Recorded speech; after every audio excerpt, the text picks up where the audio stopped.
Assalamualaikum dan salam sejahtera kepada penonton segmen podcast Dialog Ilmiah. Saya Nizamin Haizam, hos anda. Bersama tetamu jemputan kita pada hari ini adalah Sarjan Farid dari unit Cawangan Kereta Peronda, Cawangan Kereta Peronda IPD Pulau Pinang. Ya, dekat Pulau Pinang. Okay, baik.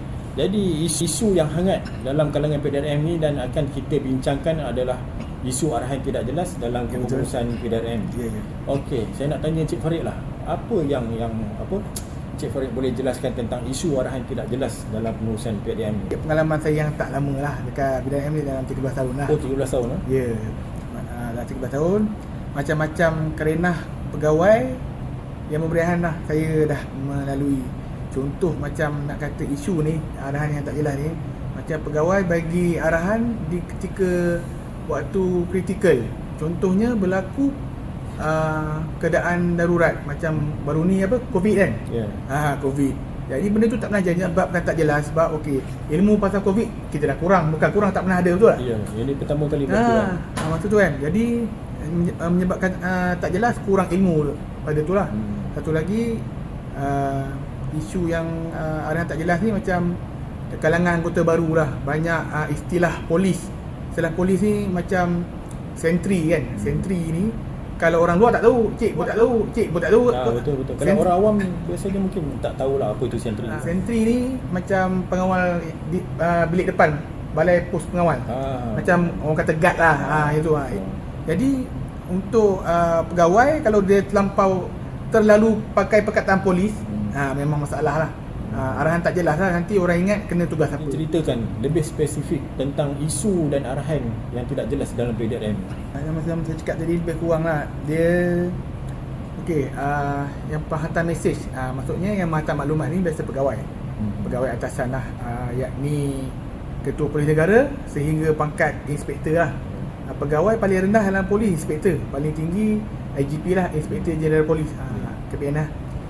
Jadi diorang ni akan bagi arahan dekat mana-mana anggota di bawah. Tapi kebiasaannya anggota pangkat rendah seperti saya, sarjan dan ke atas, sarjan major dengan sub inspektor, tiga-tiga ni adalah orang tengah, dan kami ni akan menjadi macam lebih kurang penyampai berita daripada orang atas lah. Kadang-kadang kepada anggota bawahan lah. Betul. Jadi kami ni kadang-kadang ada yang sarjan yang dah berumur, dia ada masalah pemahaman sikit kan. Jadi menyebabkan arahan tu jadi salah kan. Secara jelasnya saya nak mengatakan arahan ni disebabkan orang tengah lah, macam orang yang berpangkat saya ni bagi tahu benda yang tak betul.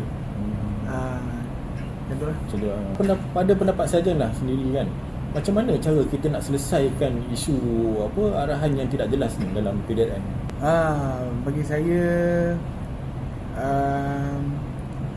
kena ada anggota yang berani lah untuk bertanya direct dekat pegawai, dan pegawai pun perlu ada komunikasi dua lah.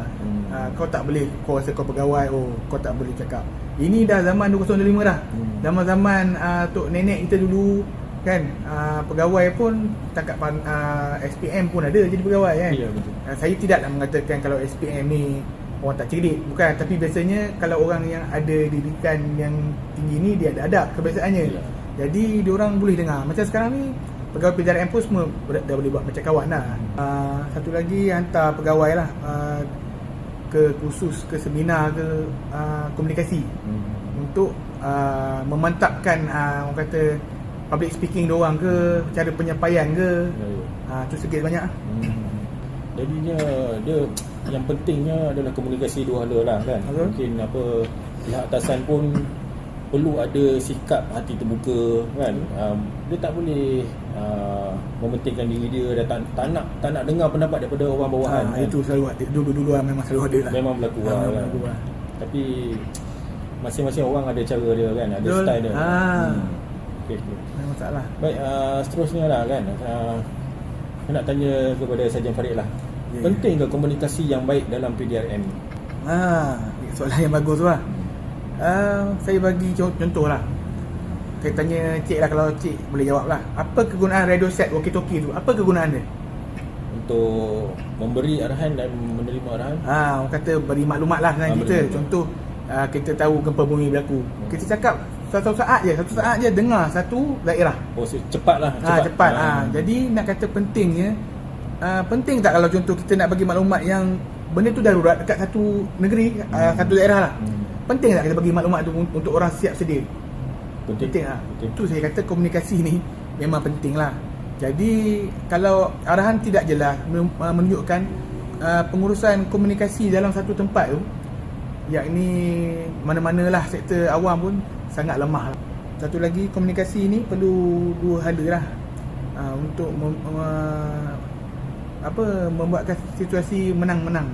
Bila situasi menang-menang ni kita buat kerja pun happy. So komunikasi ni memang penting lah. Okey. Akhir kata lah kan, saya nak tanya pada Sarjan lah, apa kata-kata terakhir Sarjan untuk pucuk pimpinan PDRM atau nasihat untuk warga PDRM di luar sana? Ni saya nak cakap sedikit lah. Untuk pegawai-pegawai kat luar sana, turun-turunkan sikit lah ego tu kan. Sebab sedangkan kita ni tak ada apa pun dekat dunia ni kan.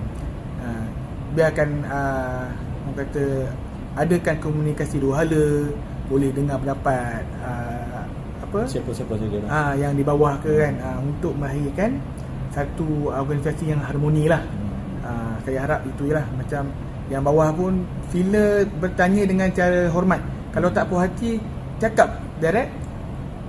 Boleh cakap direct tapi dengan ada hormat. Bila orang dihormati, orang atas, tak kitalah bawah ke, orang dihormati, kita pun senang nak bekerjasama. Saling, masing-masing kena saling bergantung kan.